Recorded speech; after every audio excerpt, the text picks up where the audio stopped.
Bom, boa noite a todos e todas, mais uma vez. Vamos começar agora a segunda aula desse curso oficina, né, Aproximações entre Arte e Território Urbano, com particular interesse na pequena África carioca, patrocinado com apoio do Digital Cultura presente nas redes do governo do estado do Rio de Janeiro. Vou só situar rapidamente, assim, né, essa formação da cidade do Rio de Janeiro. Bom, como todo o território brasileiro, né, que era terra indígena, habitada principalmente pelos tupinambás, um povo descendente dos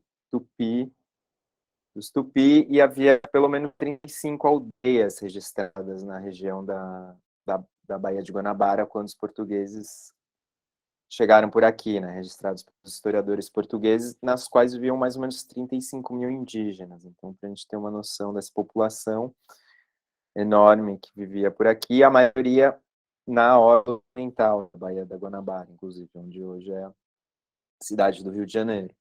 E isso devia ser só a superfície do que havia, porque, enfim, isso foi o que foi registrado pelos historiadores portugueses, vai saber qual o acesso que eles tinham, né, essas populações, mas, enfim. E a Baía de Guanabara, por ser um sítio geográfico privilegiado, né, ele também era um ponto de parada muito importante. E há registros, aqui eu me apoio muito num livro, numa pesquisa de um historiador muito importante para a história, de um geógrafo, né, mas é quase um historiador, na verdade, de arquivos também, é o Maurício de Almeida Abreu, que é um geógrafo que escreveu duas obras muito importantes sobre a história do Rio. Essa mais antiga, Geografia Histórica do Rio de Janeiro, que abrange de 1502 a 1700, foi publicado em 2010. São 2 tomos, assim, é um trabalho de fôlego mesmo, de arquivos da ocupação da época e tudo mais, então um pouco... E aí ele tem registros de uma ocupação intermitente pelos portugueses no começo do século XVI, né, desde no começo da colonização, da invasão colonial portuguesa. Porém, apesar dessa importância geográfica da Baía de Guanabara, os portugueses não se fixam aqui até a segunda metade do século XVI. Quem primeiro funda uma cidade aqui, né, começa uma colonização aqui, é o Villegagnon, né, um francês que em 1555 funda a França Antártica aqui nessa ilhota que hoje em dia está envolvida por uma série de aterros, enfim, depois a gente vai chegar, mas tá ali perto do aeroporto Santos Dumont, e hoje a gente é conhecido como Ilha de Villegagnon, que era na época a Ilha de Serigipe, e foi uma colônia calvinista batizada de França Antártica, né? E aí também tem uma série de alianças entre os tamoios e os temiminós, que são os grupos indígenas que se dividem quando começam os conflitos, quando os portugueses tentam ocupar de fato essa região, expulsar os franceses.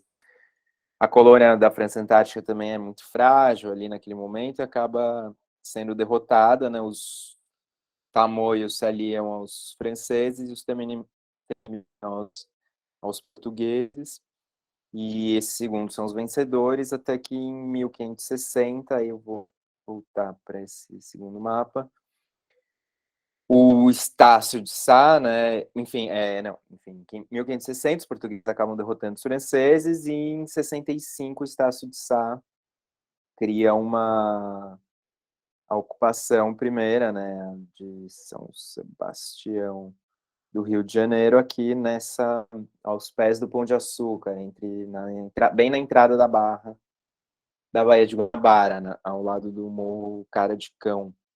Mas era uma ocupação muito pequena, muito incipiente também, quase uma paliçada militar, assim, só para tomar pé dessa região mesmo. Acho que é Padre Anchieta, se não me engano, que fala isso, inclusive. E aqui eu queria voltar novamente para esse outro mapa, que é importante a gente entender que depois dessa primeira ocupação dos ali do Morro Cara de Cão, quando finalmente os Tupinambás são derrotados mais para o interior da Bahia, e os portugueses começam a ter controle efetivo do território, eles ocupam em primeiro lugar o Morro do Castelo, eles refundam a cidade, né, um pouco para dentro, perto do centro atual, no Morro do Castelo, que é esse morro aqui.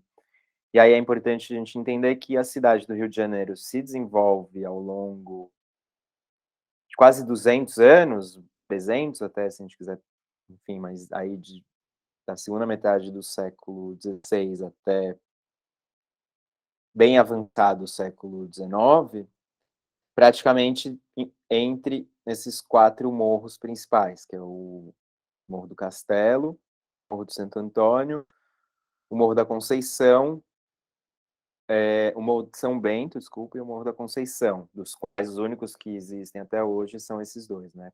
O São Bento e a Conceição. E aqui seria, enfim, a região da Praça 15, que é onde acaba se tornando o centro nevrálgico da cidade no decorrer dos séculos. Só também importante notar aqui, que a gente vai ver a quantidade de lagoas e alagadiços que tem, né, nessa região. Aqui é a Lagoa do Boqueirão, que era aqui na Lapa, a gente vai ver um pouco mais em detalhe. Se não me engano, essa aqui é a Lagoa da Ajuda, ali perto da atual Cinelândia. E, de qualquer jeito, era tudo um grande brejo, e toda essa região teve que ser muito aterrada ao longo da ocupação portuguesa. E tem também, depois, o Rio Carioca, né, mais para o Flamengo, que era uma importante presença enfim, fundamental para a ocupação da área e abastecimento de água potável da cidade. Então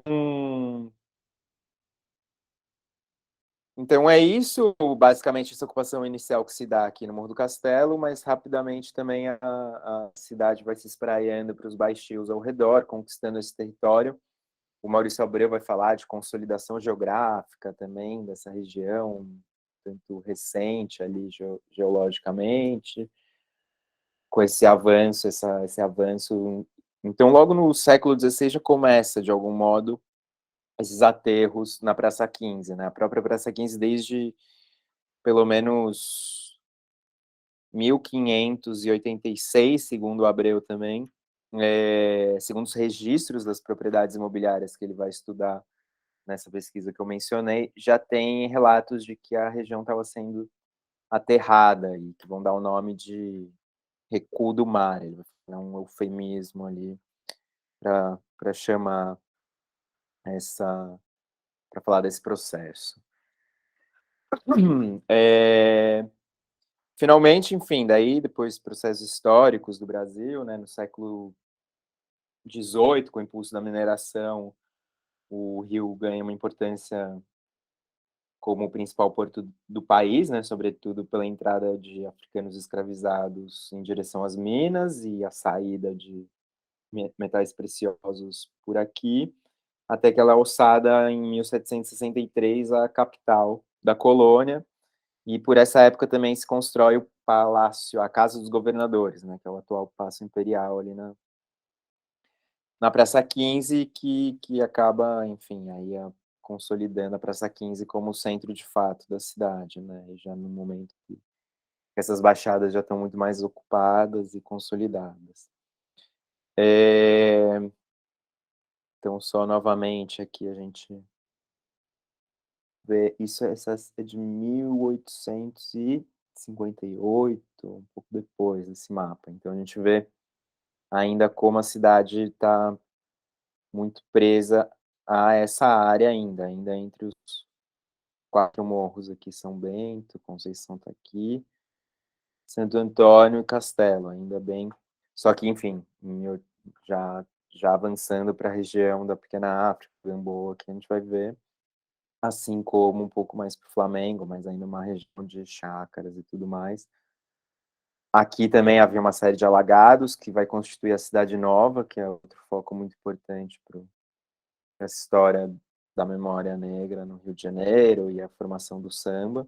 Não vai entrar muito aqui, mas enfim, é importante ter ela em mente. Aqui ainda dá para ver um pouco o curso do Carioca e a Rua das Laranjeiras, mas ele já estava desviado para o aqueduto da Lapa. Eu gosto de começar assim também com essa brincadeira dessas transformações, né, com uma brincadeira que aqui de novo o Guga Ferraz, que eu trouxe uns trabalhos dele na última aula, mas esse eu acho muito simbólico nessa relação com o território urbano, com essa paisagem carioca de aterros e tudo mais, né, que ele vai falar até onde o mar vinha, até onde o rio ia, né, e traça essa e espalha sal grosso aqui na Rua de Santa Luzia, ali no centro. Aqui um desenho desse projeto, o o projeto desse trabalho que ele faz, né.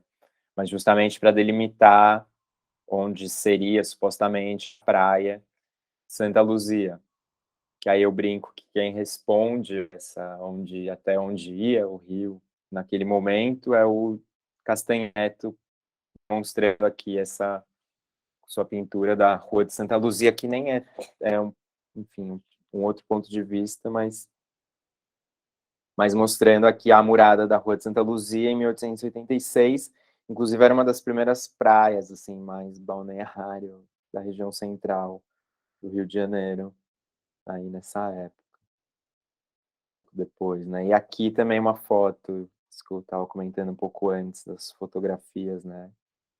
Já começa a aparecer aí no século XIX, e aqui é um outro ponto de vista com a igreja que está lá, né? Essa igreja que ainda sobrevive.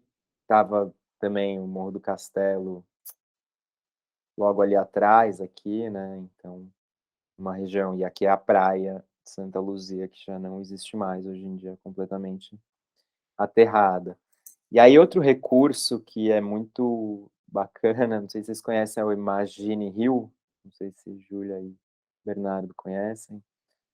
É um mapa em parceria do Instituto Moreira Salles com alguma universidade dos Estados Unidos, se não me engano. Rice University. É um mapa interativo, depois eu passo o link para vocês. Rice University de Houston. É uma linha do tempo. Então aqui a gente pode ver avançando, e você vai avançando de ano em ano e tem uma série de elementos, assim, aqui, claro, é um mapa da cidade, né, mas tem também, enfim, aqui eu apaguei as camadas, mas tem todas as fotografias da região e tudo mais, além de mapas históricos, você consegue sobrepor, é muito bacana, dá para perder horas e horas aqui. Então aqui eu peguei o mapa, né, nessas dois períodos, assim, 2010 e 1886, para a gente ver como mudou essa região. Um pouco aqui, só para também localizar, que eu estava comentando, né, o Praça 15, que eu já tinha comentado, aqui já tem um grande avanço, né, da Praça 15, mas aqui está na orientação norte mesmo, então São Bento, Conceição, Santo Antônio e Castelo. Essa é a famosa Ponta do Calabouço, que também tinha o forte, que é o Museu Histórico Nacional, era uma fortificação importante. E aqui, né, como está hoje em dia praticamente, ainda tem o elevado aqui da perimetral, mas enfim, aterros não sofreu muito mais, mas em 2010, quando o Guga fez essa intervenção na Rua de Santa Luzia, era assim que se encontrava já o território, só para deixar, voltar aqui, então está aqui a igreja de Santa Luzia, fotografada pelo Loisinger e registrada pelo Castanheto. Mal havia uma rua aqui, na verdade, segundo esse mapa pelo menos, é só um caminho de Santa Luzia. Aqui é a Santa Casa, que ainda sobrevive até hoje, né? Mas aqui, a igreja está aqui nessa esquina, da Antônio Carlos com a Rua de Santa Luzia, que é onde o Guga faz essa linha de sal grosso. Então a gente já vê que tem aqui toda uma transformação aí na orla carioca, né? E novamente ele repetiu essa ação 4 anos depois na Rua do Passeio, né, que é bacana que a gente vê, enfim, também esse corpo, né, essa relação que se torna quase uma performance de repente, dependendo do modo como se registra e se divulga. Porque o Guga, né, o registro final, a obra seria essa, mas se a gente pensar que tem todo esse envolvimento de corpos aí que tem que jogar, né, eu não me lembro agora, mas é uma quantidade impressionante são toneladas de sal grosso, né, para fazer essa linha.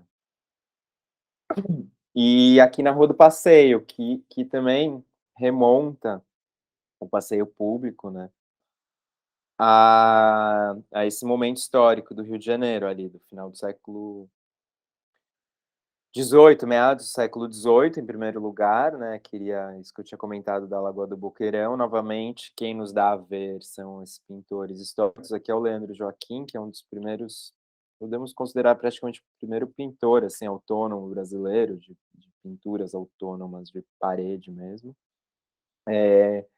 que representa, né, aqui os Arcos da Lapa com a Lagoa do Boqueirão, que eu comentei. Eh que eu ia falar um pouco mais. Eh,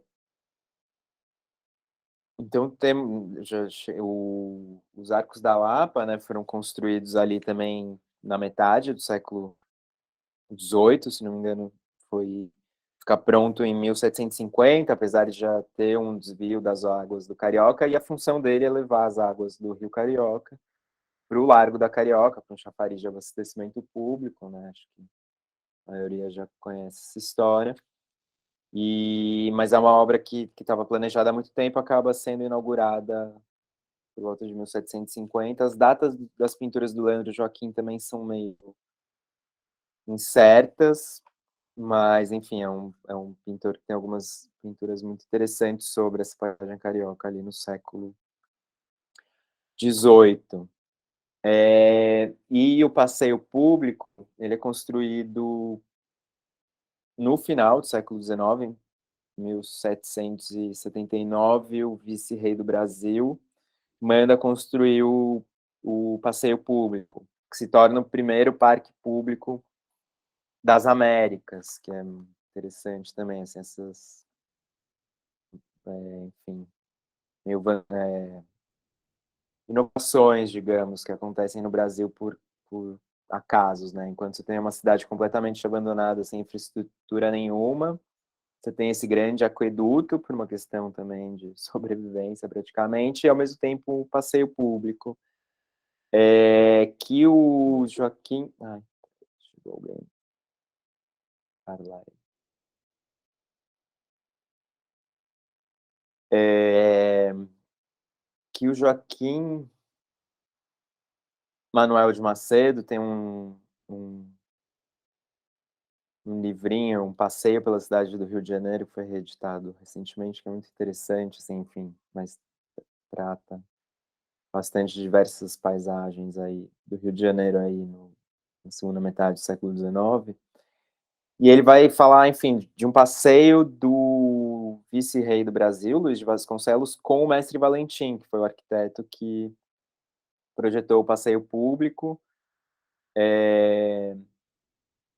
Inclusive, o Leandro Joaquim tem uma pintura famosa do Luiz de Vasconcelos, então era também... Luiz de Vasconcelos, de algum modo, reunia ali os artistas da época, né? E aí o que é importante de registrar, né, que o Boqueirão da Ajuda, que ele vai falar, ele vai chamar aqui Boqueirão da Ajuda, né, então, porque devia ser um alagadiço que se juntava ali entre a lagoa que ele conformava, era entre, enfim, a Lagoa da Ajuda e toda essa região era muito alagadiça, como eu comentei, inclusive era muito difícil passar de um bairro para o outro. Mas já era uma lagoa muito suja mesmo, já em 1700, enfim, 700 e pouco, segunda metade do século XVIII, já era, enfim, foco de peste e tudo mais. Então o vice-rei quer, por um lado, derrubar um morro que tinha lá, e por outro jogar essa terra no na Lagoa do Boqueirão. Em algum lugar eu fiquei, e aí acontece o desmonte do Morro das Mangueiras, que é o primeiro morro a ser desmontado, que, se não me engano, é esse daqui, apesar dele já se confundir com Santo Antônio. Nesses mapas eu não consegui identificar propriamente esse Morro das Mangueiras, mas já é um primeiro desmonte de morro que acontece para justamente secar essa região toda, tanto por ser alagadiça, quanto já ser um foco de pestes, tinha o curtume também por aí, então uma série de atividades, e também pensar que isso aqui já era a periferia da cidade, né, naquela época. Mas as coisas acontecem sempre com muito pouco planejamento, né, aqui no Rio de Janeiro. Então, por um lado, o Luiz de Vasconcelos quer tirar esse morro para desafogar ali a região de algum modo, e tem a ideia de jogar na Lagoa do Boqueirão para transformá-la num jardim público. Ele fala: vamos transformar a lagoa num jardim público, dê ao engenheiro as ordens para tratar imediatamente e fazer esgotar essa lagoa. Já o jardim fica por sua conta, mestre. E é interessante que o mestre Valentim é um excepcional artista barroco aqui do Rio de Janeiro, né, responsável por uma série de talhas de interiores de igreja, de altares e tudo mais. Também é mestiço, né, filho de um português com uma ex-escrava, escravizada, e faz essa obra, né, que aqui só trouxe algumas imagens históricas também do passeio público. Aqui é curioso que as pirâmides do mestre Valentim estão tomadas por eras, por uma unha de gato, alguma coisa assim. E faz enfim, uma feição já meio neoclássica, assim, né, uma transição pro neoclássico de algum modo, né. O mestre Valentim foi responsável também pelo chafariz da Praça 15, que a gente vai ver um pouco mais adiante. Mas mas sua obra-prima, digamos assim, pelo menos publicamente, é o próprio passeio público, que depois foi reformado também na segunda metade do século XIX, aqui, já com a reforma romântica do Glaseau, que foi um paisagista importante que reformou o passeio público a pedido do Dom Pedro. Mas enfim, para a gente reforçar aqui também as mudanças, né, do território aí dessa região, com seus aterros, né. Então, primeiro a consolidação dessa orla ali do passeio, então o passeio chegava até a beira do mar, e aqui em 1860 a gente vê a murada dele, né, dando diretamente para o mar, ali com uma relação direta com o Outeiro da Glória, ali ao fundo, toda uma enseada que já sumiu do mapa. Aqui também é outra obra do mestre Valentim, aqui atrás a gente vê que alguns anos antes a pirâmide ainda estava sem aquela era, então, do jeito que ela está hoje, como foi projetada, chafariz do menino do mestre Valentim. Então tem uma série de monumentos ali, os jacarés, Fonte dos Amores e tudo mais. E aqui, finalmente, a entrada do passeio público.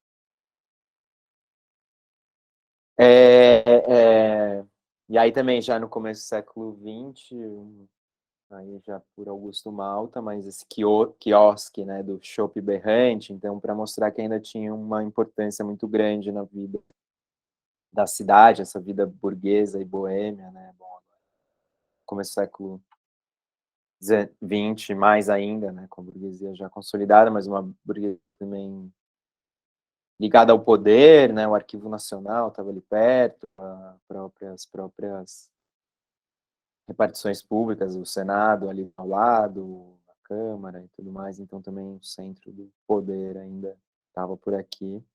Mas também para a gente ver um pouco esse desejo de dar um ar francês para o Rio de Janeiro, né, que é algo que acompanha principalmente essas reformas aí na virada do século XIX para o XX. Acho que até a própria ideia do Dom Pedro chamar o Glazeul para reformar o passeio público, né, tirar seu caráter barroco e dar um caráter romântico, faz parte também desse esforço assim, de afrancesar, né, a capital do país naquele momento. E aí, novamente, essa brincadeira com o mapa, né, indo de 1741 adiante, aqui isso que eu comentei, que essa é a Lagoa da Ajuda e aqui é a Lagoa do Boqueirão, mas tudo isso era um grande pântano, tem inclusive essa outra aqui, essas outras duas, né? E aqui é a evolução da ocupação dessa região, aqui já com o passeio público secando essas lagoas todas, né? Isso que eu falei, aqui não aparece propriamente o Morro das Mangueiras, que ele fala que é uma extensão de Santa Teresa, né? Então estaria desse lado, enfim. Mas é algo que se perdeu completamente da memória dessa região, né? Porque os outros morros, bem ou mal, a gente sabe, um desmonte um pouco mais recente, então ainda tem, enfim, tem registros fotográficos também. E aí, finalmente, essa grande transformação no século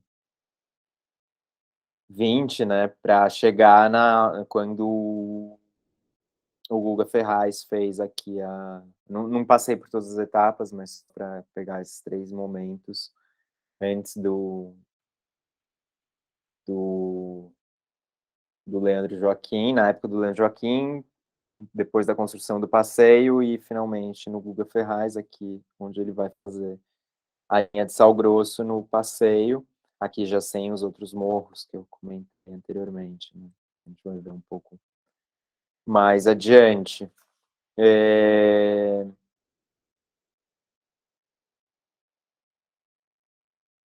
Aqui, então, como eu falei, vamos passar por esses desmontes, né? Eu fiz não é cronológico no sentido de seguir muito uma linha temporal, mas eu quis tratar esses desmontes e aterros de uma maneira sequencial à medida que eles vão sumindo da paisagem. Então, o primeiro foi ali Morro das Mangueiras e a Lagoa do Boqueirão, agora é o Morro do Castelo, no começo do século XX. E aqui, novamente, um registro de um artista no século XIX, né, o Vitor Meirelles, com na verdade é um fragmento de um estudo para um panorama, mas aqui é a vista do Morro do Castelo, a gente pode ver aqui a, o, a fortaleza de São Sebastião, o convento de São Sebastião, né, a ocupação da cidade antiga, da cidade original do Rio de Janeiro, que se deu ali. E enfim, esses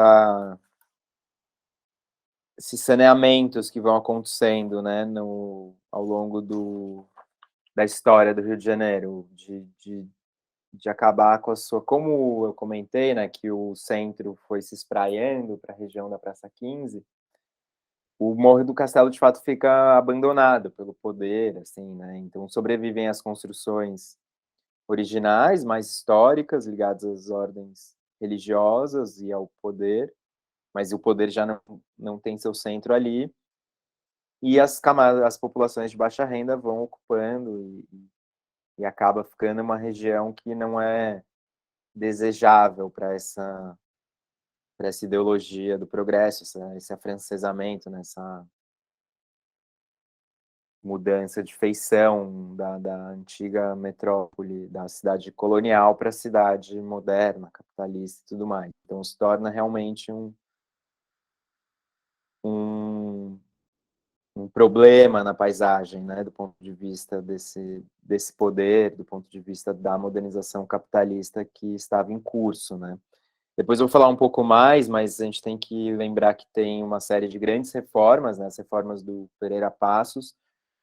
Quando a gente chegar um pouco na região do Valongo, eu vou falar um pouco mais sobre elas, porque tiveram um impacto ali muito grande, mas tiveram impacto em todo o centro, né? Então, e elas se deram no começo do século XX, chegaram a comer um pedaço do Morro do Castelo, mas não foi adiante. Aí, na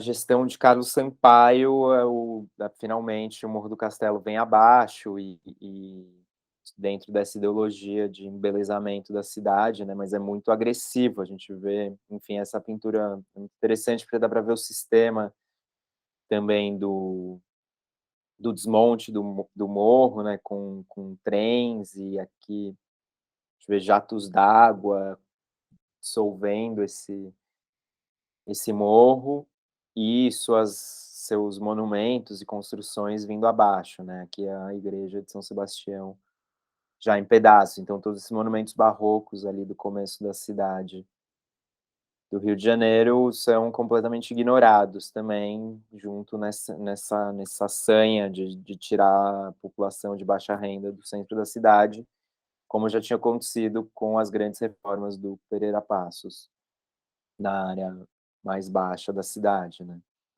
É, o Carlos Sampaio, inclusive, vai falar que a região da Misericórdia, que é os entornos do Morro do Castelo, próximos à Praça 15, seria, enfim, ele fala que aproveita e já faz sumir um dos mais infectos bairros da cidade. Então, a gente também vê como tinha um forte preconceito contra essa região ali na ideologia dominante da época.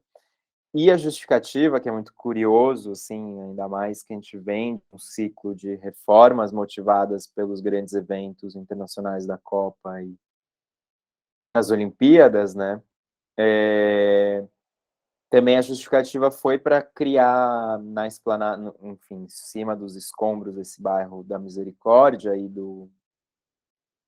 da esplanada do Castelo, abrir espaço para a construção dos pavilhões da Exposição Internacional do primeiro centenário da independência do Brasil em 22. Então, é um grande evento que é usado como justificativa nesse momento para levar a cabo a demolição do Morro do Castelo. Então é isso, a gente sempre vive assim com essas justificativas de grandes eventos internacionais impondo transformações na cidade, sendo justificativa para a remoção de milhares e milhares de pessoas, né? No último ciclo aí, levado a cabo pelo Eduardo Paes e seus mais de 30 mil removidos, né? Novamente, é o Guga Ferraz que eu trago aqui com uma obra contemporânea, trazendo essa reminiscência, né, do Morro do Castelo. Ele vai citar, acho que o próximo slide tem uma citação, que ele vai citar do Lima Barreto, que tem os subterrâneos, fala dos subterrâneos do Morro do Castelo. Então também tinha uma lenda que tinha tesouros jesuítas aqui no meio do Morro do Castelo, enfim, já comento um pouco mais. Mas esse desenho é interessante, né? Porque outra característica aí da esplanada do Castelo é a abertura de espaço também para a construção de grandes edifícios públicos, né? Que eu vou mostrar um pouco na planta. Então, aqui é o Palácio Gustavo Capanema, também esse monumento do modernismo brasileiro, né? Do modernismo internacional, inclusive, o primeiro arranha-céu que segue os postulados corbusianos de pilotis e pano de vidro e fachada com brise solé, que estaria cortado, né? Eu acho interessante esse desenho que o Guga faz, assim, do projeto. E também aqui ele liga junto com a Igreja de Santa Luzia, né? Então tá aqui o mar, onde ele fez aquela outra ativação do sal grosso inicial ali. Esse com o Morro do Castelo, que chegava ali até os fundos da Igreja de Santa Luzia e cortaria o Palácio Gustavo Capanema ao meio. Então ele vai falar justamente isso, né? Por um lado, ele fala que seu trabalho fala dessa coisa de transformar a natureza e transformar as pessoas e a pobreza de um lado para o outro, né? Ele fala de remoção de gente. E esse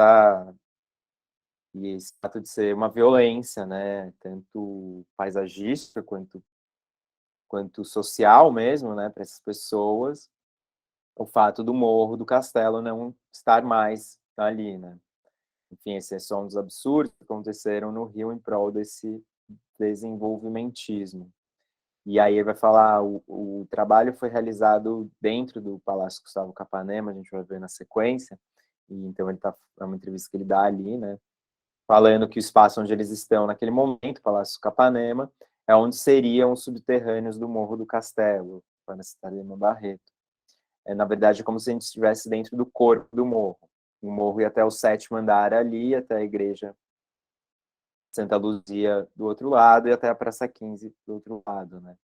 E aí ele comenta justamente um pouco isso que eu falei, né? Como sendo um problema para a paisagem, para essa ideologia desenvolvimentista e capitalista daquele momento, né? E fala, imagina, ficavam olhando para o morro e se deparando com a pobreza. Foi um jeito de afastar o pobre do rico. Não tem outro jeito de falar isso. Era a vontade dos ricos de valorizarem um lugar, abrir nova circulação para o poder. Aqui era uma parada da mistura carioca, das lavadeiras, dos curandeiros. Desde lá, isso tem a ver com o processo de gentrificação. Imagina, derrubaram um morro com a história de construir a Paris tropical. Isso aqui é Brasil, Rio de Janeiro. Queria ver alguém derrubar o Pelourinho hoje. Então é um pouco essa aproximação que ele faz, né? Que hoje em dia jamais se pensaria em fazer algo parecido.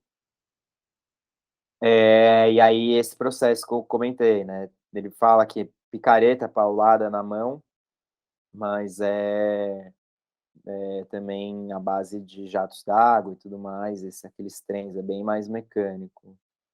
E aí ele fala essa cirurgia na cidade para fazer uma esplanada, e que seria a mesma coisa que você demolir uma coisa para fazer a Copa, é a mesma relação, e de fato, muita coisa foi demolida para fazer a Copa, como a gente bem sabe.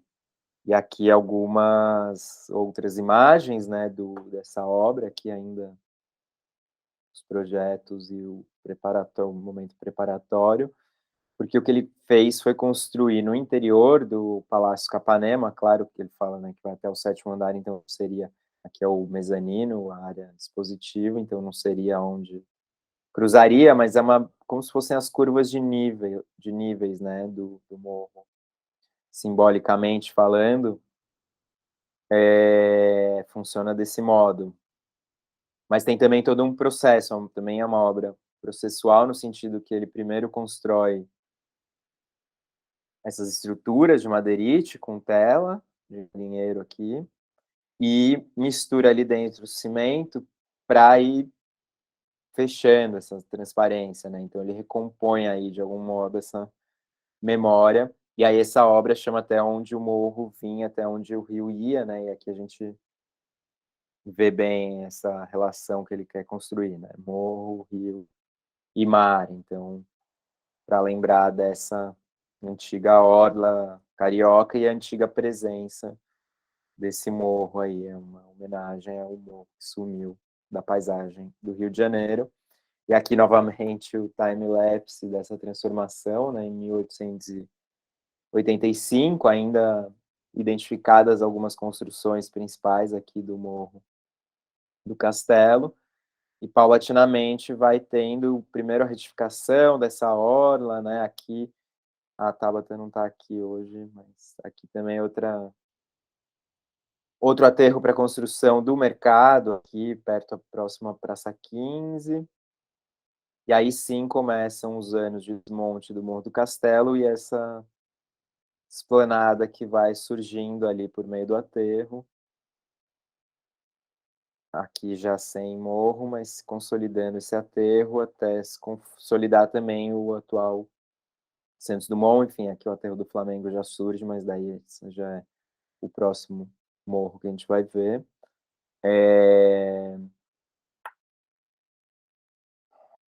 Como eu comentei, né, aqui o Morro do Castelo está aqui, Já tinha sido comido aqui um pedaço na abertura da Avenida Rio Branco, que a gente vê aqui em 1885, que ainda não tem, a gente vai ver um pouco melhor, já vou mostrar um pouco mais para frente, mas esses prédios aqui, a Biblioteca Nacional e a Academia de Belas Artes, a Escola de Belas Artes, já vão comendo um pedaço desse lado do Morro do Castelo.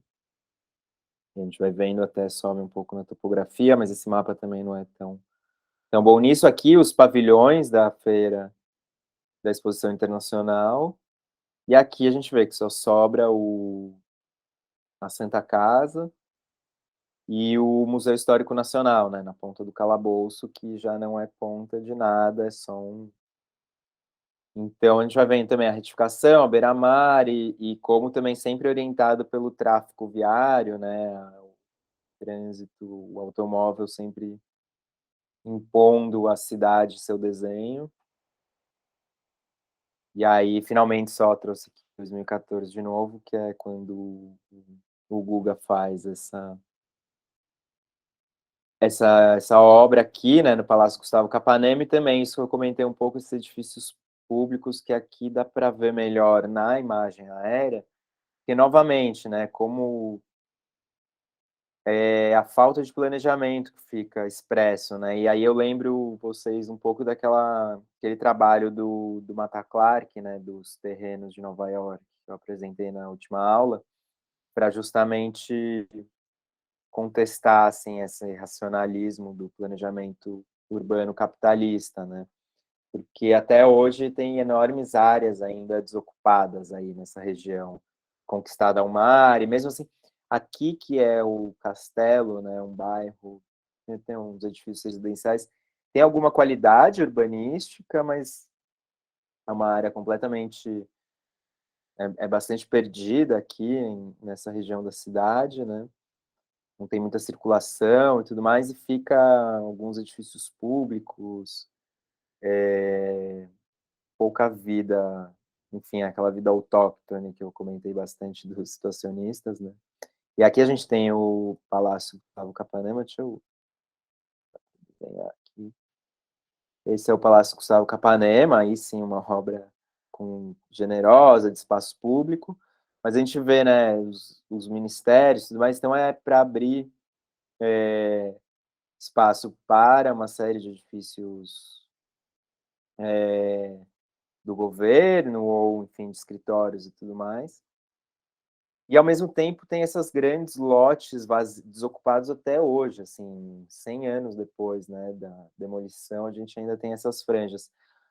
O único trecho que dá para ver ainda o Morro do Castelo, se não me engano, que é justamente a Ladeira da Memória, é esse espaço aqui é o Museu Histórico Nacional que eu comentei, e aqui tem ainda um resquício da Ladeira da Memória, que tem um comecinho de paralelepípedo ali, que é o que sobrou do morro original, além de uns pequenos fragmentos aqui, mas enfim. É primeiro derrubar o morro, tirar a população pobre dali, para depois pensar no que pode ser feito, e é algo que persiste há quase 100 anos. A gente vai ver também o mesmo caso no Morro Santo Antônio, que é aqui,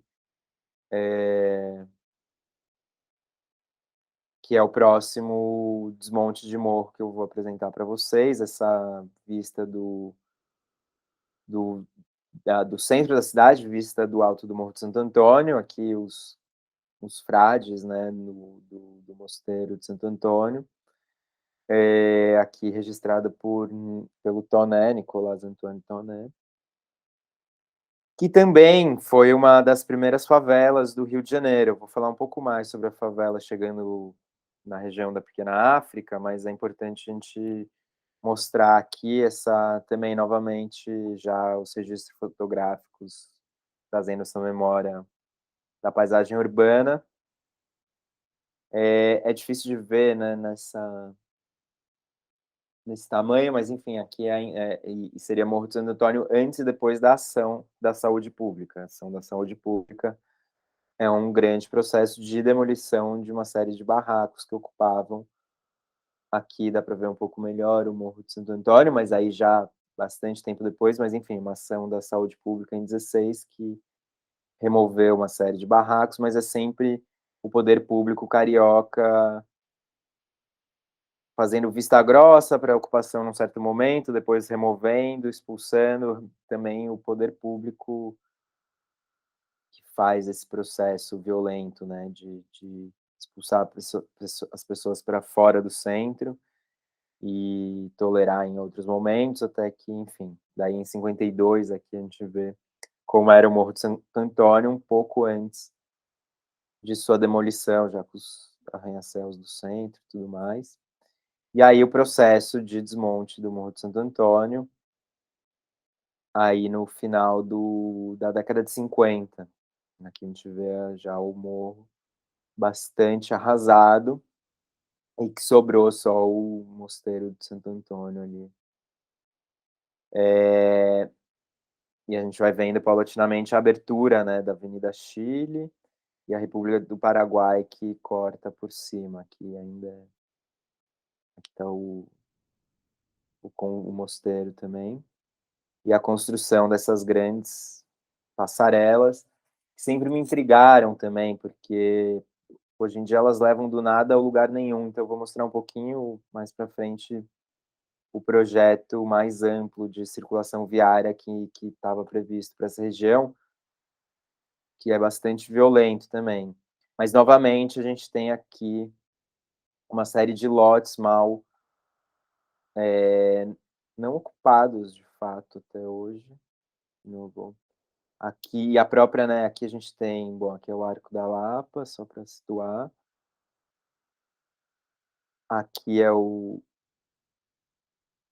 aqui, na verdade, é o batalhão da polícia. O mosteiro está lá para o outro lado, aqui é a chegada do bonde, então a gente tem um pequeno resquício aqui do morro e tudo mais, essa subida e tal, mas esse cruzamento de duas grandes vias que não levam nada a lugar nenhum.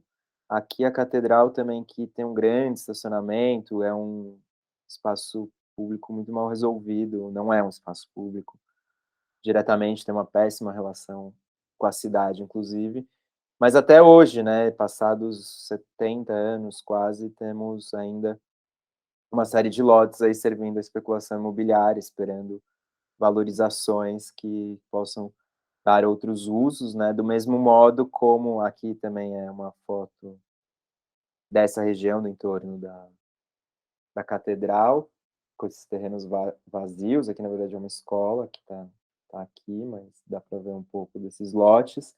E, por exemplo, esse prédio, agora eu esqueci quando ele foi construído, mas é super recente, assim, os últimos 10 anos, então também a gente vê como de fato não tem uma ocupação planejada dessa região, e é simplesmente a ideia de tirar essa última favela, grande favela da região central, né, mais central da cidade, e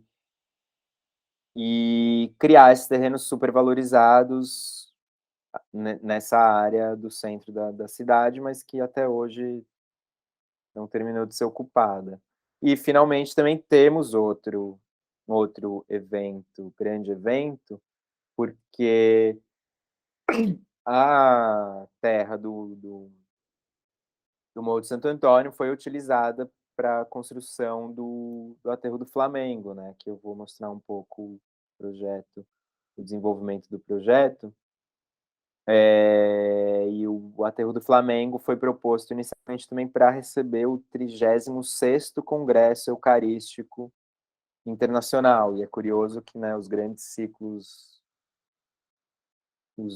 antes das Olimpíadas, antes da Copa do Mundo, foi realizado como grande evento teste, assim, né, para a Copa do Mundo, foi realizado a Jornada Mundial da Juventude e serviu também para uma série de especulações imobiliárias e ações imobiliárias lá para Guaratiba, né, para a Zona Oeste e tudo mais. Então, também é um evento religioso que inaugura ali em 2013.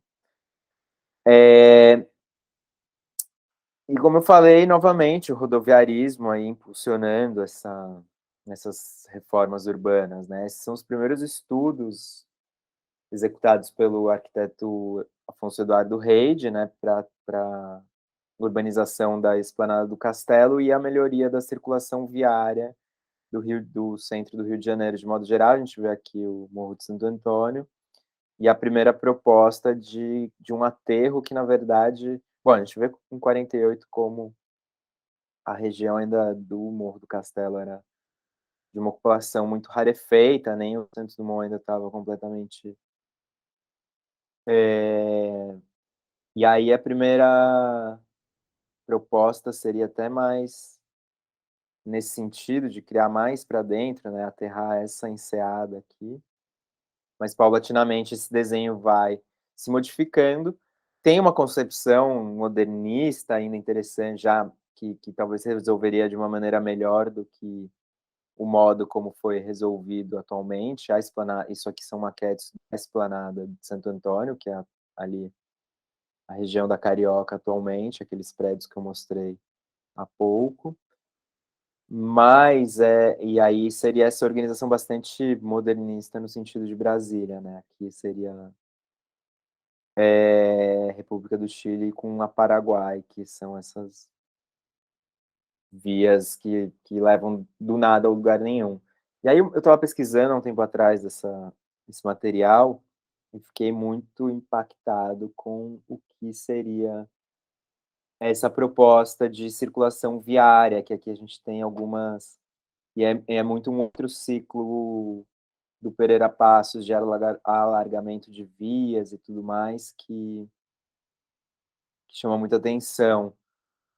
E aqui são as principais vias estruturantes do centro, né, existentes. A Presidente Vargas ainda estava sendo aberta, mas não é desse momento.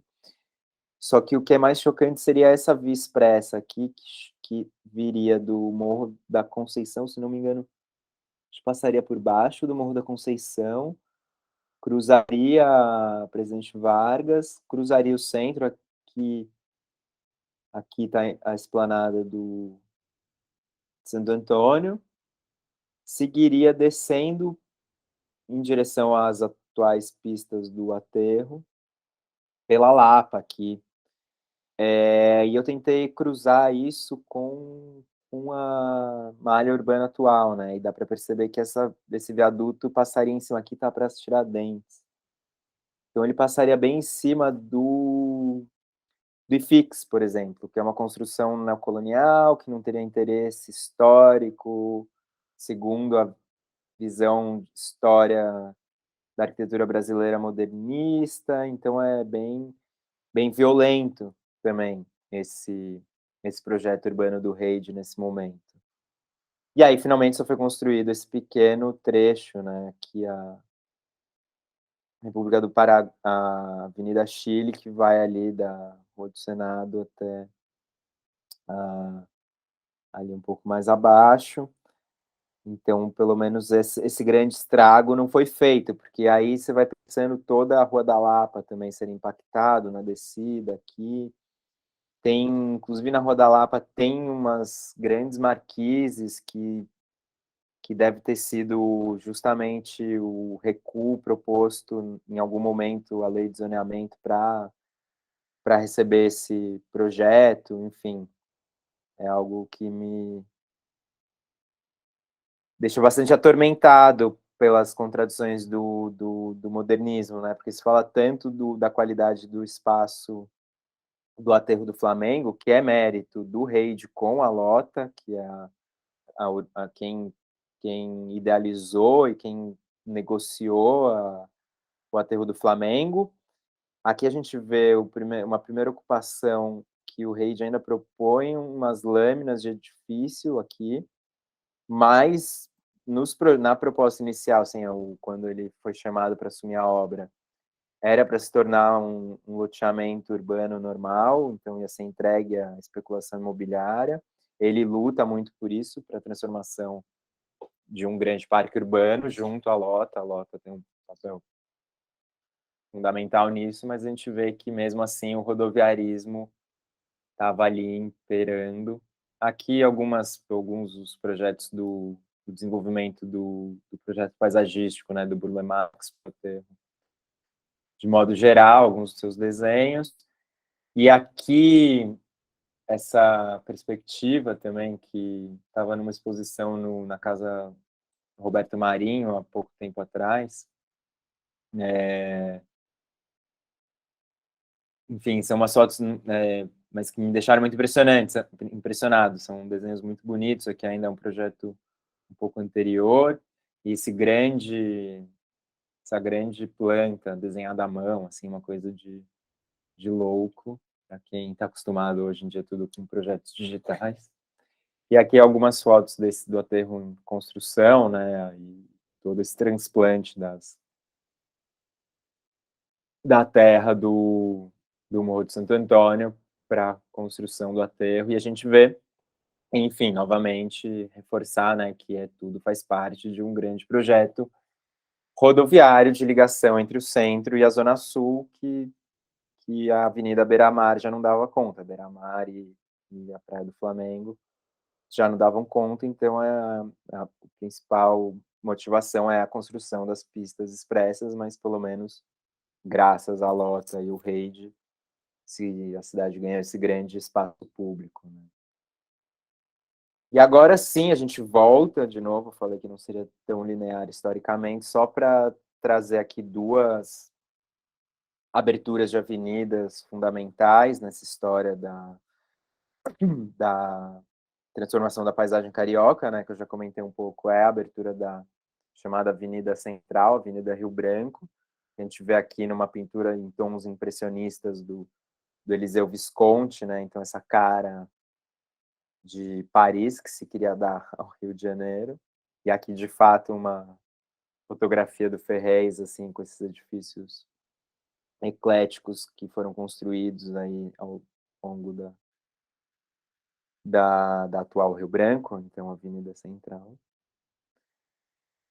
E como parte, né, que eu comentei, das obras do Pereira Passos. Então eu também acabei encontrando essa obra aqui, essa foto do Augusto Malta do alargamento da Uruguaiana, que acho que simboliza muito o que foi feito numa série de ruas do centro da cidade durante essa reforma do Pereira Passos, em outras ruas que ligam o centro a Tijuca e Estácio ali também, uma série dessas, então, para a gente ter um pouco da dimensão, né, do que foi esse alargamento. Estima-se que na Rio Branco, por exemplo, se derrubaram de 2 a 3 mil casas, né, e eram casas, muitas delas cortiços, que viviam muitas e muitas famílias. Então, também a gente pode pensar no contingente populacional removido dessa região nessas grandes obras, né, do Pereira Passos. E aí, só para mostrar justamente esse rasgo, né, que a trama urbana do centro aqui já não está no norte-sul, né, a gente tem a Praça 15 aqui, a Ponta do Calabouço aqui, a Igreja de Santa Luzia novamente aqui.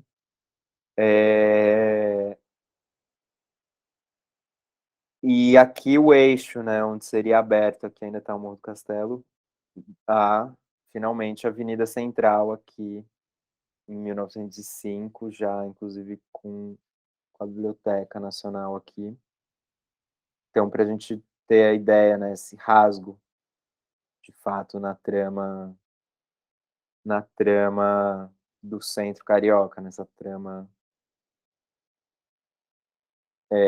colonial, né? E aqui também, novamente, um monumento barroco, uma igreja com uma planta singular, única no mundo, inclusive essa planta circular, na verdade é, enfim, inspirada numa igreja barroca italiana, que sobrevive, obviamente, mas foi a igreja de São Pedro dos Clérigos que foi arrasada no processo de abertura da Avenida Presidente Vargas, que aqui foram dois grandes monumentos barrocos, né, a igreja de São Pedro dos Clérigos e de Bom Jesus do Calvário, que foram demolidas na abertura da Presidente Vargas na década de 40. Também, enfim, aqui dá para ter a dimensão, né, quantidade de quarteirões que foram arrasados aqui para essa abertura. também nessa...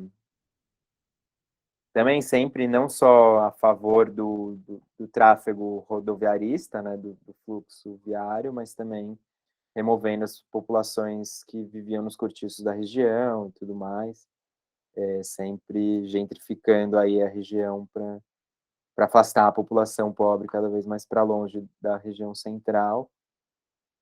E aqui, de novo, a gente tem o mapinha. Então, são as quadras, né? E como aqui um pedaço também do Campo de Santana e tudo mais. Né? A gente tem uma noção da violência que é a abertura da Avenida Presidente Vargas em meio a esse casario colonial e tudo mais. Aqui também é importante citar, né? Aqui é o Canal do Mangue, que foi também uma área de aterros. A região da Cidade Nova está aqui, que eu não vou dar muita atenção para ela, mas é importante a gente ter em mente que a Cidade Nova também é uma área de aterros, onde eram grandes mangues, e foi conquistada aí ao longo do século XIX, e era uma grande concentração de negros, pessoas africanos libertos ali na virada do século, também é um território judeu, então era um lugar de efervescência cultural até o momento que as grandes avenidas, tanto a Presidente Vargas quanto a abertura, né, a ligação com o túnel Santa Bárbara, acabam com Catumbi por um lado, Cidade Nova também por outro, enfim. E aí, novamente, voltamos aqui para a Praça 15, um pouco para falar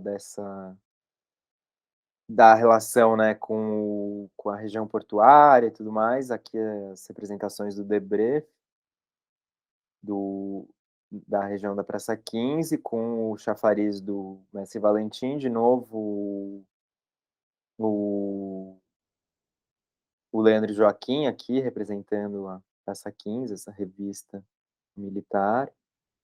E um outro artista, bom, a Júlia tem muitos registros das obras, eu quis trazer aqui umas imagens do Ian Brás, que registrou muitas obras executadas na região central, mas mais focado aí a região da Praça 15, então aqui são o período de demolição, né? Aqui é onde passava o perimetral, inclusive, aqui a reconstrução do túnel,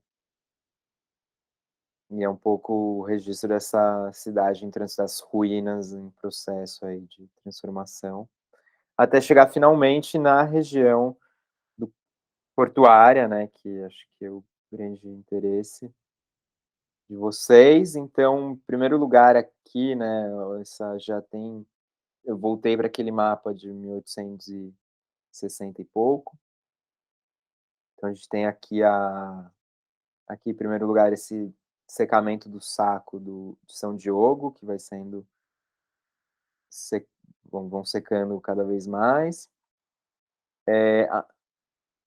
Eu tinha falado, né? Essa que eu apontei como sendo ali a ilha de Villenganhão é a Ilha das Cobras, na verdade. A ilha de Villenganhão está perto do Santos Dumont.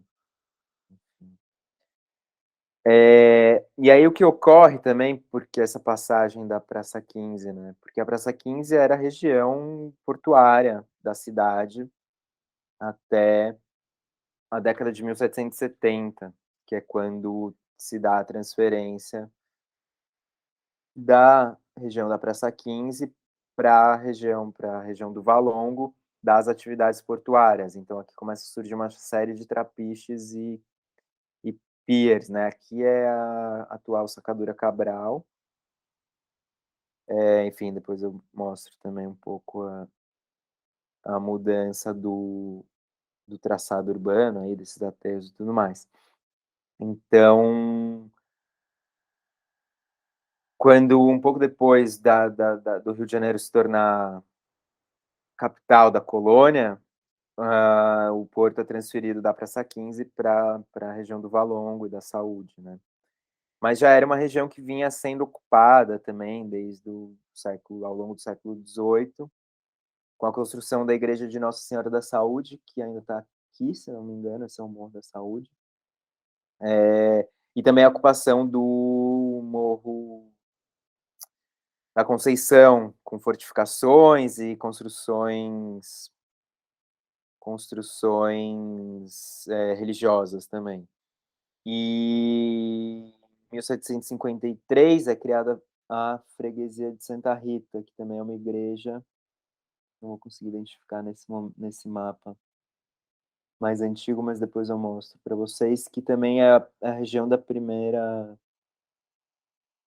primeiro cemitério de Pretos Novos, quando já falo um pouco mais para quando falar um pouco mais do cemitério, eu conto um pouco mais essa história, mas, e com a transferência bom, daí chega a família real também em 1808, eu nem quis trazer muito essa história, e daí depois tem a missão francesa e uma série de transformações também na cidade que se dão por conta da chegada da família real com milhares de pessoas vindas junto também. O Rio de Janeiro é uma das primeiras cidades a ter sistema de esgoto no mundo, então também tem essas contradições, né? Era uma cidade muito imunda até meados do século XIX, e rapidamente ela é saneada, pelo menos na sua região central, a freguesia da Candelária, principalmente.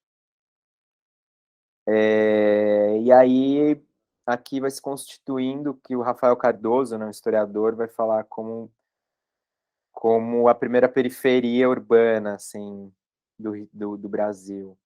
Mas, ao mesmo tempo, também, ao longo do século XIX, se especializa, assim, né, desde o final do XVIII e começo do XIX, né, tendo como auge o momento de chegada da família real, vai se especializando justamente na venda de pessoas escravizadas, né, a região.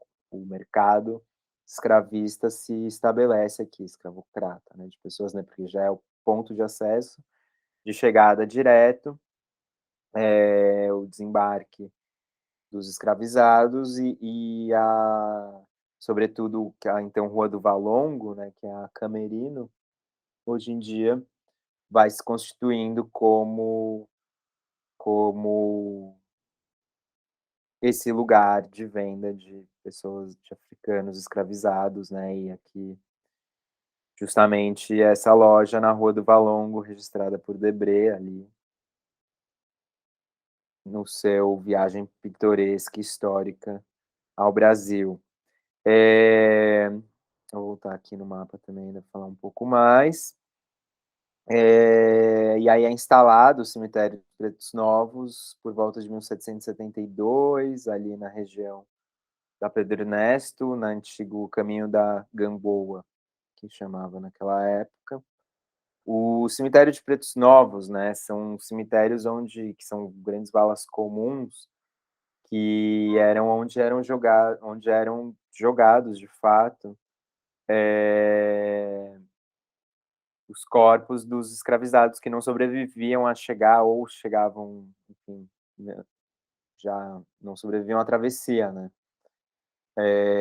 feitas em condições muito subhumanas, e aí eles eram levados para até o Debré registra aqui, né, essas pessoas super magras, engordando, na verdade, para poderem ser vendidas.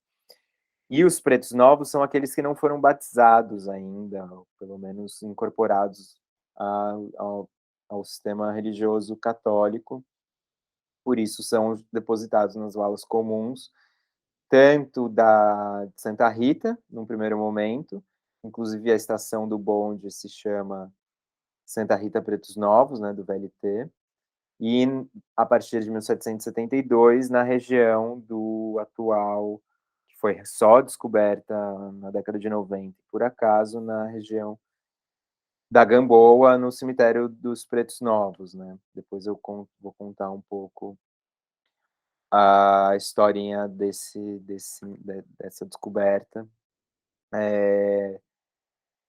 E aí, como eu comentei, o Rafael Cardoso vai falar que seria a primeira periferia urbana do Brasil, limite e espelho, né, dessa cidade que crescia de modo mais ou menos ordenado na faixa estreita entre o Morro do Castelo e o de São Bento, né. Então, que a cidade vai se consolidando aqui de uma maneira onde tinha iluminação pública, onde tinha saneamento, esgoto, sistema de esgoto nesse momento essa região da cidade formal. E ao mesmo tempo, né, com as grandes obras do Pereira Passos, mas já o saneamento da região sendo o saneamento, né, proposto pelos poderes públicos da região central desde o final do século XIX, né, com a remoção dos cortiços e das populações pobres. Emblemático é a derrubada do famoso Cabeça de Porco em 1893, se não me engano, na gestão do Barata Ribeiro, que era um grande cortiço na área central, sem vir acompanhado de políticas habitacionais para essas populações, né? Inclusive nas obras do Pereira Passos havia a previsão de uma série de construções de habitações para as populações removidas, mas é insignificante o que chegou a ser construído. Então, então a gente vê como há essa hipocrisia de se remover a população sem lhes dar condições nenhuma de se estabelecerem em outros lugares, vão sendo sucessivamente afastados da região central, mas acabam, né, ocupando esses primeiros morros, principalmente esses morros da região central no primeiro momento, sobretudo da Providência e de Santo Antônio, que eu já mostrei anteriormente, mas e aí tem essa intensidade aí, virado do século 19 para o 20, com as remoções do Pereira Passos e sua política do bota abaixo. E a região da zona, enfim, chega já a região da zona portuária fica também sendo marginalizada de algum modo nesse processo, mas também sofre muitos impactos de alargamento de vias e tudo mais. Mas aí um dos primeiros registros, né, em 1890, do que seria a ocupação do Morro da Favela, que é o Morro da Providência.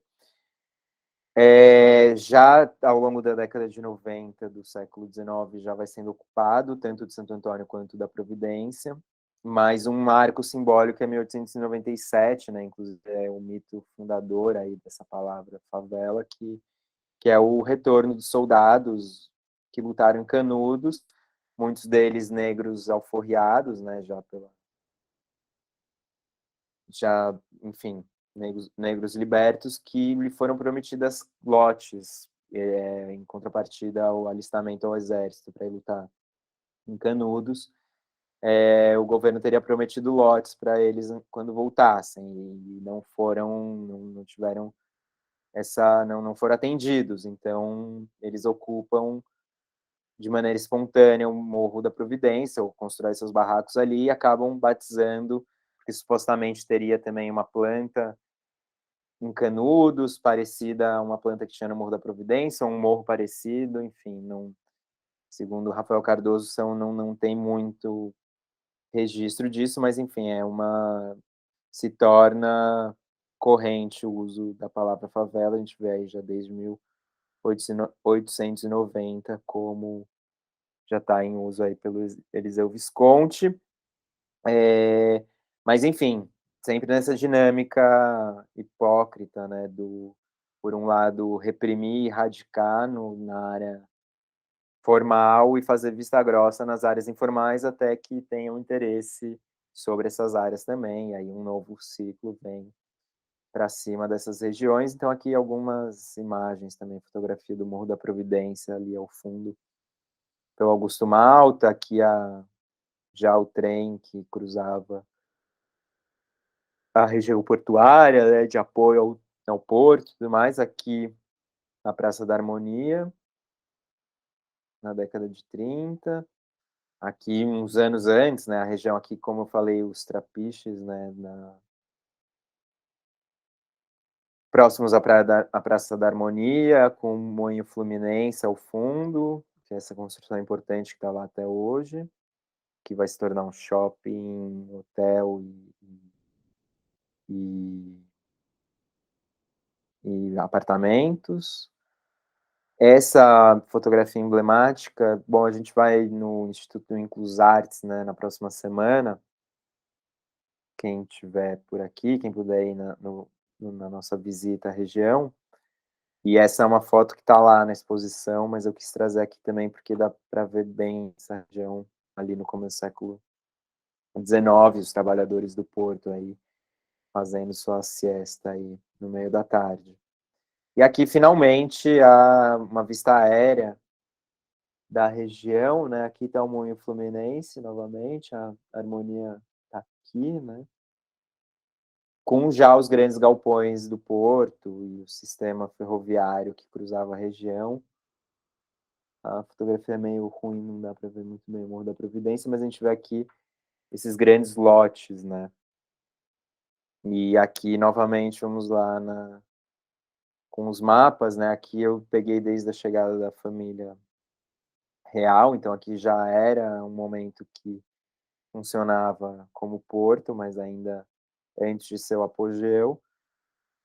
Aqui a Rua do Valongo, né, que eu vou deixar aqui o cursor para a gente acompanhar, e a gente vai vendo como aqui ainda a Rua Praia da Saúde, como essa orla vai rapidamente sendo aterrada e vai ganhando uma série de trapiches enfim, ó, esses pontões, moles, piers que vão tomando a orla da região, até e uma das grandes obras do Pereira Passos justamente é a abertura a modernização da região portuária, né, e suas obras e suas vias de acesso, obviamente. Mas a gente vai vendo como já tem uma sede, e aqui é o Cais do Valongo, já demarcado aqui, até que a gente tem aí de 1900 para na virada do século XIX para o XX, começo do século XX, esse grande aterro realizado pelo Pereira Passos com vistas à modernização do Porto Carioca e, claro, com uma certa ideia de saneamento da região. Aqui um pouco mais adiante, com os galpões já aparecendo, mas a gente vê esses grandes lotes, né, que vão aparecendo, e o contraste que tem, que depois eu vou mostrar na foto aérea, esse contraste radical que, que há da região da antiga ocupação. Aqui eu vou desenhar um pouquinho de novo, que eu acho muito como chama atenção, né? Aqui a Praça Mauá, né? O mar, o Museu da Manhã está aqui, e aqui é a Rua Sacadura Cabral, que, que eu acho emblemático essa foto aérea, né? Como dá para ver que justamente naquela evolução dessa região, como ainda é o último resquício, mas ainda persiste na paisagem urbana, né? A antiga orla dos Trapiches, né? Da antiga orla marítima aí do porto, na região do Valongo. Aqui é o Cais do Valongo. Esse é o Morro da Conceição. Aqui que eu comentei, né, que era a tipografia e Saracura, que eu vou mostrar até uma obra feita ali. Funcionava mais ou menos por aqui.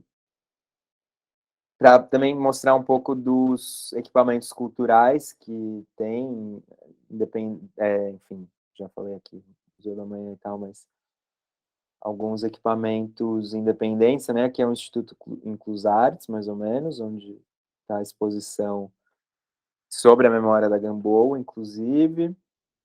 Aqui tem o Bar Delas, que hoje em dia é bem festivo. A lanchonete está mais ou menos por aqui. Companhia de Mistérios, que é uma companhia teatral muito atuante no bairro. O Ateliê Sanitário, que eu estava comentando, não sei se... Aqui é o Pretos Novos, mais ou menos, o Sanitário, se não me engano está por aqui.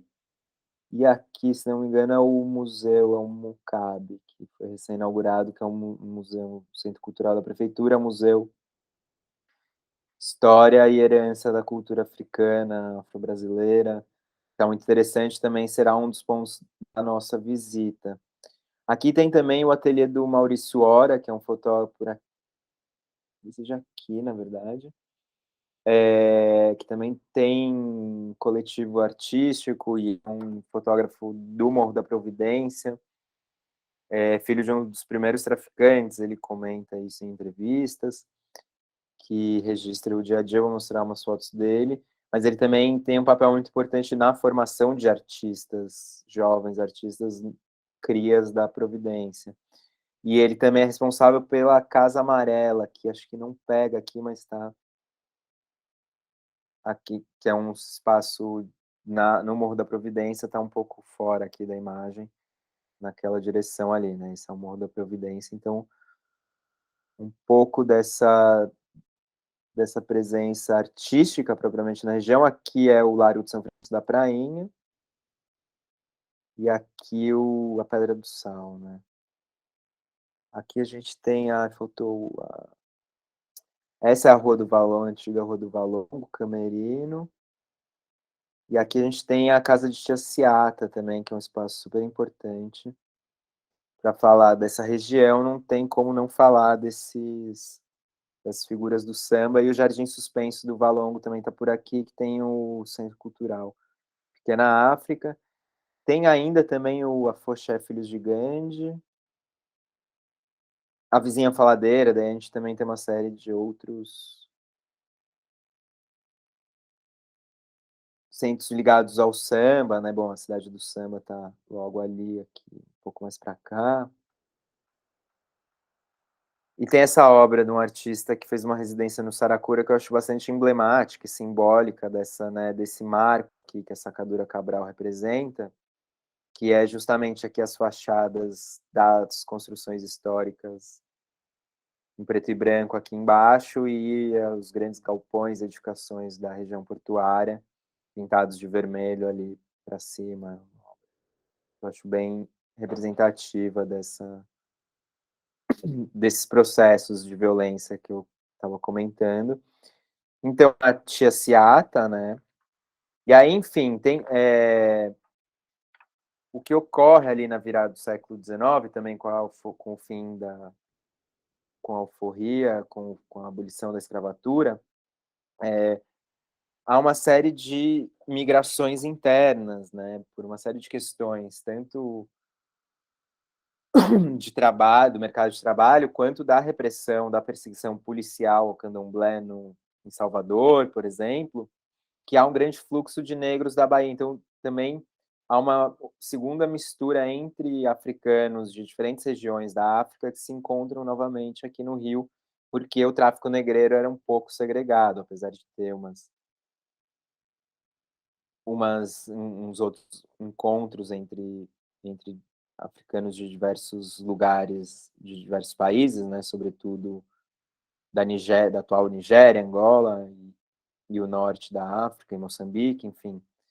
As rotas também eram um pouco segregadas, então a região Nordeste recebia de uma região e a Sudeste de outras. Então, ocorre esse fluxo de negros vindos da Bahia, Tia Ciata é uma delas. E começa a se constituir uma grande rede de apoio também, né? As primeiras que conseguiam, os primeiros negros que chegavam aqui se estabeleciam e se instalavam, sobretudo na região portuária e na Cidade Nova, como eu comentei, iam abrindo caminho para os próximos que vinham. Então, tanto apoiando, abrindo suas casas e tudo mais. Então, tem essa conformação social também, né? E além de uma grande coesão religiosa e cultural, obviamente, que se dá. E aí, enfim, a formação também dos ranchos ali no final do século XIX, né, que são os embriões das escolas de samba, e os espaços se dão todos em torno das casas dessas chamadas tias, né? Tia Ciata, tia Bebiana, outra, que é a irmã de sangue de Tia Ciata. Outra figura importante é o Hilário, é um xará dela, o Hilário Giovino, que funda um dos primeiros ranchos ali na região, que eu já me perdi aqui, Hilário Giovino Ferreira, funda o Dois de Ouro, depois o Reis de Ouro na região, então são os primeiros. Vai se consolidando também as escolas de samba atuais a partir dos cucumbis e afoxés, né, que têm origem em terreiros e vão vindo de Salvador e vão se acariocando e ganhando outras dimensões que não só a religiosa, né, vão se laicizando também de algum modo, apesar de nunca deixarem suas origens no candomblé. A casa de candomblé de Pai João Alabá, na Rua Barão de São Félix, ali era um ponto importante, além da casa da própria Tia Ciata, que a Tia Ciata vai ganhando um prestígio social que também protege um pouco da perseguição policial. Ela chega a curar uma ferida do presidente Venceslau Braz, inclusive, então o marido dela também consegue um cargo no governo, então ela se protege de algum modo da repressão e sua casa pode servir um pouco mais de um espaço um pouco mais livre. Depois ela acaba se mudando também para a Cidade Nova, e os ranchos todos passavam nas casas dessas tias fundadoras, assim, acolhedoras, para prestar homenagem em suas saídas, né, a partir do momento que eles se tornam mais móveis também. E, enfim, as tias também são Ialorixás do candomblé, né, então também tem uma grande participação nas festas religiosas da região e uma relação muito forte com o candomblé, sobretudo. E aí a tia Ciata vem com 22 anos para o Rio de Janeiro e começa a cozinhar e vender comida nas ruas da região vestida com seus trajes típicos, né, ligados à religiosidade africana, e inaugura também a tradição das baianas quituteiras que saem para vender nas ruas, então também tem essa importância. E todas as comidas eram ligadas aos orixás do dia, por exemplo, na sexta-feira eram vendidos cocadas e manjares brancos, então tem essa ligação muito, enfim, mas essa saída à rua, né, então é interessante também por inaugurar essa tradição das baianas quituteiras também. Isso faz presente até hoje. Outra figura muito importante, né, o Heitor dos Prazeres, sobrinho do Hilário Jovino, inclusive, e que foi quem batizou a região de Pequena África, né, um grande sambista e também pintor, que frequentava as festas da região e tudo mais, mas acaba batizando, tem essa importância também por batizar a região da Cidade Nova, da pequena da região portuária como Pequena África. Aqui uma pintura dele, a gente vai poder ver também lá no Mucabe, se não me engano, tá essa daqui. Também com essa pintura das fés, né, os sambistas e tudo mais, então essa pintura que emerge ali, também ligada às próprias comunidades, enfim. E aí outro momento muito importante, né, da região é a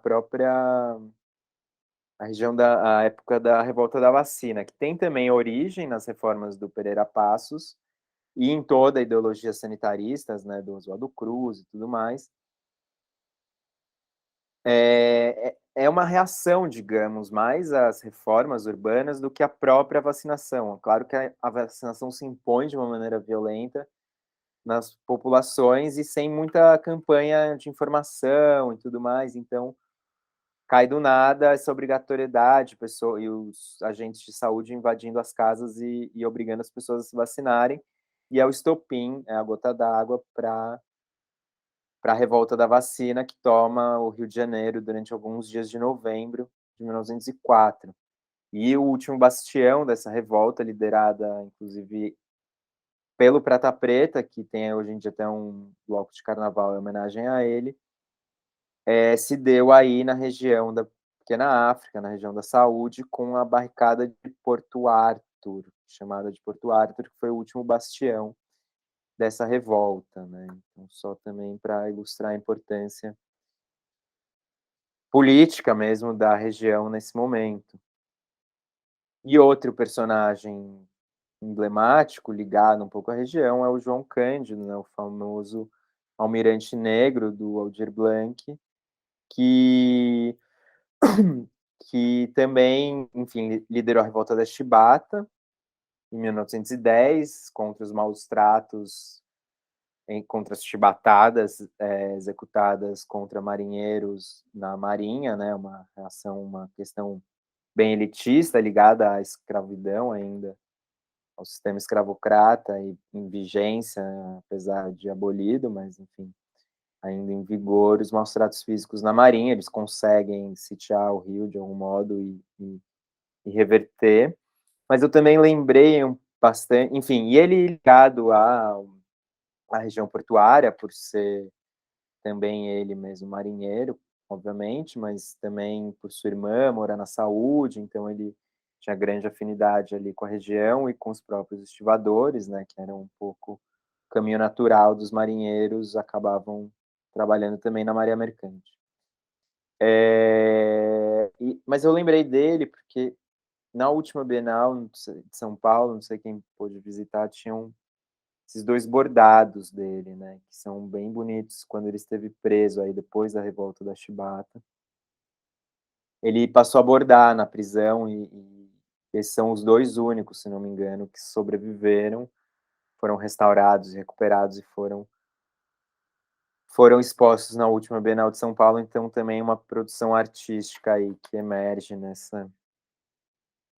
nesse caldo, digamos assim, para finalmente pegarmos em algumas produções artísticas ligadas à região. Eu não quis trazer tanto arte contemporânea, porque também tem algumas produções ali, como eu já mostrei ali, acho que o Ateliê Sanitário é o mais ligado ao circuito de arte contemporânea, com o Daniel Murgel, principalmente, o Leandro Barbosa. Maurício Hora também, como eu falei, toda uma formação, vou mostrar alguns trabalhos que vêm na esteira de sua atuação, mas também para deixar um pouco à vontade para quem quiser ir no próximo sábado ou em algum outro momento no Instituto Inclusartes, que está com essa exposição de uma produção ligada ao território, uma produção contemporânea de pessoas que moram no território, principalmente, outras que são da região de fato, mas também, enfim, para não para também instigá-los, mas eu trouxe algumas obras também pensando, por exemplo, no Ricardo, que está em São Paulo, poder dar uma olhada já de antemão, não lembro exatamente até quando fica a exposição, não sei se falam até quando fica. Então, essa exposição do Instituto Inclusartes se chama Gamboa, Nossos Caminhos Não Se Cruzaram por Acaso, que é uma frase justamente de tia Lúcia, que é uma dessas tias um pouco mais recentes, né? Ela faleceu há pouco tempo, 2018, e teve um papel muito importante também na continuação dessa tradição africana ali na região também, e também teve uma produção artística, então aqui a gente vê alguns trabalhos dela que estão lá no Inclusartes nesse momento, inclusive representando as baianas. E outra presença muito importante nessa exposição, e que eu achei muito interessante ver um trabalho artístico dela, é a de Mãe de Celina de Xangô, que ela é uma mãe de santo e é responsável pelo Centro Cultural Pequena África, que eu apontei ali no mapa, que está ali no Jardim Suspenso do Valongo, um pouco acima da casa de Tia Ciata. Então é bem interessante esse poder das ervas, que precisaria consultar aqui exatamente, mas é cada vaso desse ligado a um orixá. É que na foto não dá para ver, ainda mais para vocês, ficou muito pequeno as ferramentas, mas aqui a gente tem cada erva ligada, por exemplo, o alecrim, a yançã, Arruda, Exu, mas não dá para ver a e acompanha cada uma dessas ervas, aqui as ferramentas dos orixás, dá para ver aqui melhor é o de Oxóssi, né, que vai junto com a alfazema.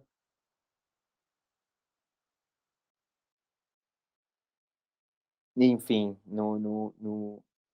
na escala que ficou a foto não dá para ver tanto, mas está aqui também, claro, espada de São Jorge para Ogum e suas ferramentas aqui, mas é muito bonito, enfim. Acho muito bonita essa tradução também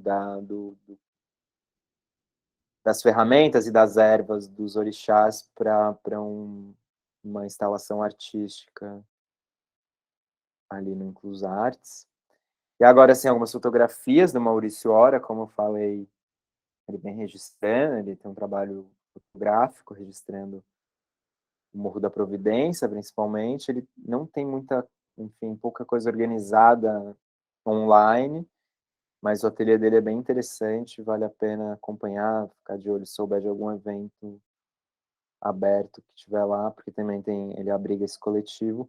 E aí sim também é interessante esse projeto dele, que ele fez em 2013, que ele foi visitar a represa, a cidade antiga de Canudos, para fazer essa ponte um pouco com o Morro da Providência. E finalmente também esse outro trabalho que ele fez com esse fotógrafo francês, JR, né, que ele tem uma série de trabalhos ali na região, mas que foi esse aqui é o símbolo que a prefeitura grafitava nas casas que estavam condenadas, né? Esses SMH, Secretaria Municipal de Habitação, condenou essa casa porque ia ser construído, por exemplo, o teleférico ou enfim, a política de remoção no Morro da Providência, que foi muito forte ali nesse começo, há cerca de 10 anos atrás, nas obras preparatórias dos grandes eventos. No caso do Morro da Providência, foi um teleférico, que hoje em dia está abandonado, que torna essa violência maior ainda e mais absurda, assim, nem como equipamento público de acessibilidade para a população ele continua funcionando. Então, teve uma remoção de muitas famílias da região, e aí eles fotografavam a dona da casa, por exemplo, ou o dono aqui, e colavam um lambe-lambe na porta, né, para dar visibilidade para essa população e também criar esses memoriais, mesmo que temporários, ali no Morro da Providência. E aí sim, esses artistas que emergem na esteira das oficinas e da atuação do Maurício Hora no Morro da Providência, que o Thiago Raul e o Diego Zelotto, o Diego inclusive trabalhou no mar há muito tempo, então também tem a ver com a inserção do mar no território ali, apesar que eu já comentei um pouco das contradições, apesar das contradições aí do mar, ele consegue cumprir um papel comunitário bastante interessante, a partir da atuação do Paulo Herkenhoff e hoje em dia do Marcelo Campos. E aí alguns outros trabalhos do Thiago Raul e outro do Diego Zelota, esse aqui está lá no Inclus Arts nesse momento também. Que é muito interessante também a fotografia que é colocada no espaço positivo como lambe-lambe também, fugindo um pouco a ideia de cubo branco. E aí sim, só para encerrar com o Cais do Valongo, que é muito interessante por um lado, enfim, ele foi construído em 1811 nesse local, mas como a gente pôde ver, né, como eu tentei apresentar, era toda a região que recebia, que funcionava como porto e tinha os trapiches e tudo mais. E funcionou oficialmente até 1831, tendo recebido aí esse número absurdo, entre 500 e 1 milhão de negros, né? Mas, ao mesmo tempo, por mais que o tráfico negreiro ocorresse em toda a extensão aí da orla da Saúde, da Gamboa, né, e da Sacadura Cabral, há uma discussão no movimento de negro e de reivindicação da memória aí do Cais do Valongo, que seja mantida esse lugar específico como local de memória mesmo, né? Então, para não se diluir e falar: "Ah, não, mas era toda a região que recebia, então qual a importância desse local específico?". Mas ele foi usado especificamente, aí como ele foi o ponto de entrada mais formal durante esse período, né, de 1811 até 31, quando foi proibido o tráfico negreiro, e aí se torna uma atividade clandestina, e aí sim se espraia mais ainda pela região. E ao mesmo tempo ele está diretamente na linha da Rua do Valongo e dos mercados, né, de escravos, então é importante reivindicá-lo. Mas aí é o que eu sempre falo dessa, não dá para levar a sério um país cuja origem memorialística, né, enfim, que não tem memória nenhuma. Então, em 1843, já com o tráfico negreiro proibido, o Dom Pedro manda reformar para receber a sua princesa prometida, Teresa Cristina, sua futura esposa. Então ele é aterrado e em cima dele é feito preparar, constrói-se o cais da Imperatriz para receber a princesa Teresa Cristina. Depois ele é enterrado nos aterros de Pereira Passos, em 1911, no processo de construção do Cais do Valongo, só sobra o obelisco ali para fora. E ele é redescoberto apenas em 2011, de novo por acaso. Então também não tem nenhum trabalho sério de memória atuando na região que consolide essa memória, né? Hoje em dia, sim, hoje em dia de alguma, pelo menos a gente sabe que está lá, e apesar também que os acordos com a Unesco não estão sendo cumpridos, ainda mais que a gente vem, não que eu queira falar bem do Paz, mas a gente vem de uma gestão do Crivella que abandonou mais ainda essa região e não cumpriu uma série de acordos para que o Cais do Valongo continue sendo patrimônio da humanidade, cujo título ele recebeu da Unesco em 2017, né? Então teria que ter um centro de memória do Cais do Valongo, que não foi instalado, e o Paz continua sem muita previsão de instalar, mas que isso, na visita lá, eu conto um pouco melhor. E, finalmente, o Cemitério dos Pretos Novos, que eu, como falei, funcionou aí por volta de 72 do século 18 até 1830, que recebiam esses escravizados que faleciam antes de serem vendidos ou batizados devido ao massacre que era a travessia do Atlântico Negro, né? Essa grande vala comum que liga o Brasil à África. E por sua vez, enfim, eles eram jogados nessas valas comuns aqui, caso não sobrevivessem. Aqui a gente tem uma visão da antiga montagem, ainda não tive a oportunidade, eles se abriram há pouco tempo com uma nova montagem. E a história, de novo, assim, dessa falta de memória do país, que foi descoberto por acaso em 1996, quando a Mercedes e seu companheiro estavam reformando a sua casa.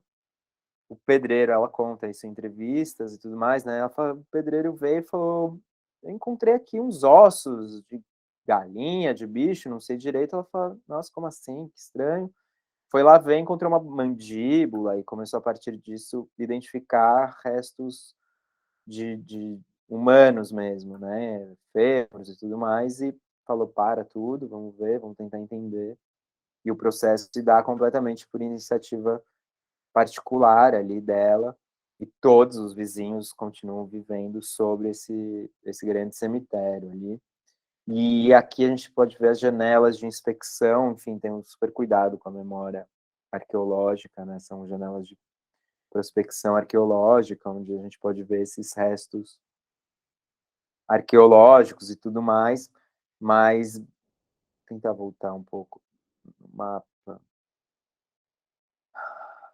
Como eu comentei, né, o cemitério tá aqui, o Instituto dos Pretos Novos está por aqui, então, no mínimo, toda essa quadra é foi essa grande vala comum de pretos recém-chegados ao Brasil, enfim, proximidade ao porto, ao mercado de escravos e tudo mais, mas é um centro muito interessante de ser visitado, e é isso, demanda muito mais. Eu vou parar aqui a apresentação, voltar a ver, não sei. Demanda muitos estudos e enfim, um país completamente sem memória, né. É um pouco isso que eu queria falar hoje, acabei me estendendo e vocês não me interrompem também, fico falando sozinho, mal vejo vocês aí. Não, mas foi ótimo, André. Tô aqui, viu. Sim. Muito minuciosa a sua pesquisa, fiquei impressionada, assim, eu não, nunca tinha visto essa organização temporal de uma forma tão específica, né, em determinados pontos, e como é que isso vira uma narrativa, né, muito clara, assim, dos espaços. Ah, que bom que É, fez achei sentido. muito E bom de acompanhar.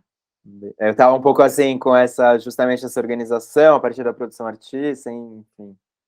Não, mas e foi muito boa também essa ligação final que você faz, né, como é que você saiu da questão, eh, histórica, urbanística e passou para a questão artística justamente a partir dos bordados do João Cândido, né. Ah, sim, é. É ele que faz essa ponte, porque ele está nos 2 lados da história, eu achei isso muito bonito. Obrigado. Bom, mas você também conhece bastante a região, se você quiser falar um pouco Não, conheço, mas você foi aí muito mais a fundo. Não, tem uma coisa que eu achei legal, que seria que eu não sei se você sabe, mas eu achei curioso, você tem uma imagem do lugar aonde foi a barricada Hum, é quase no Bar Delas, né, você sabe é, o lugar da barricada, fica ali na Sacadura Cabral, quase na esquina do Bar Delas, assim, é dá ali pra ver mesmo, né. na foto. É. Deixa eu estava com essa dúvida, mas É, dá não, e pra. quem me falou isso foi o Antônio Carlos, você sabe quem é, um dos Hum, guias do IPN. sim, Ele sim, faz, grande figura né, da região. brilhantemente aquele circuito da herança africana, e um dos pontos ele mostrou o lugar da foto ali e tal. Então eu fiquei em dúvida se essa é a fachada do moinho mesmo, Eu talvez uma acho que é a fachada. lateral do moinho. É, a lateral, sim, sim, sim, não a fachada da Harmonia, mas ali é a É, lateral do Bar Delas e aqui tá a esquina do é Bar essa Delas. esquina, é exatamente essa esquina. Que bacana. Aproveitando que isso vai ficar público e eu ia comentar na nossa visita, mas falando já que você trouxe Antônio Carlos, é muito interessante esses guias também. Tem o pastor Cosme Philipsen, que acho que é uma figura fundamental, assim, se alguém quiser ir no Morro da Providência, que vá com ele, assim, porque ele é de lá e ele leva você para comer no Bar da Jura, leva para conhecer a criançada, então para entrar com alguém de lá também, né, e tudo mais, e é uma grande figura, assim. Ele é um pastor evangélico, talvez ele se filiou ao PT, agora não sei se ele vai ser candidato, ainda não sei exatamente, mas é uma grande figura enfim, é um barato fazer guias com ele. Com o Antônio Carlos, eu já cruzei com ele, mas eu nunca fiz passeios com ele, assim. Não, ele é maravilhoso. E eu participei de um trabalho também na época das casas da Providência que estavam sendo marcadas, né, para serem demolidas, Uhum. né, filmando a intervenção de uma artista que pegou uma das casas que já tinha sido desapropriada, então estava abandonada, só a carcaça, e fez uns recortes, assim, uns furos, umas intervenções, lembrando um pouco e dialogando com Mata Clark, Claro. e levou uns pedaços depois da casa para uma exposição. Quem que é? Cecília Cipriano, o nome dela. Ah, sim. E aí eu filmei esse processo das intervenções na casa, assim, é bem interessante. Ah, interessante, É, queria.